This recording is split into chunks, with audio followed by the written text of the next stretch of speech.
Good morning friend, welcome back to my channel. সকালবেলা মা আর মেয়ে রেডি হয়ে বেরিয়ে পড়লাম। আজ গেছিলাম একটা জায়গায় মন্ত্র নিতে, ওখানে যে আর ভিডিও করা হয়নি, দেখেই বুঝতে পারছো। নিলাম শিব মন্ত্র, আজ বৃহস্পতিবার তাই পুজো দিয়ে নিলাম।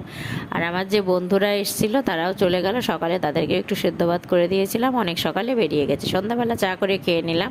ভিডিওটা কিন্তু ওখানেই শেষ করিনি। ভোলে বাবাকে ঘি মধু মাখিয়ে রেখে স্নান করিয়েছিল মেয়ে, আমি এবার দুধ দিয়ে স্নান করিয়ে নিচ্ছি। দুধ দিয়ে স্নান করানোর পরে গঙ্গা জল দিয়েও ভোলে বাবাকে স্নান করিয়ে নিলাম। আজ নীল ষষ্ঠী, শ্বশুরবাড়িতে তো ধুমধাম করে অনেক পুজো হচ্ছে।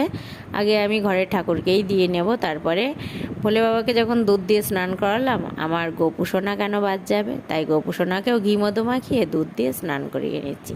একই রকমভাবে দুধ দিয়ে স্নান করানোর পর গঙ্গা জল দিয়েও আমি কিন্তু গোপুকে স্নান করিয়ে নিয়েছি।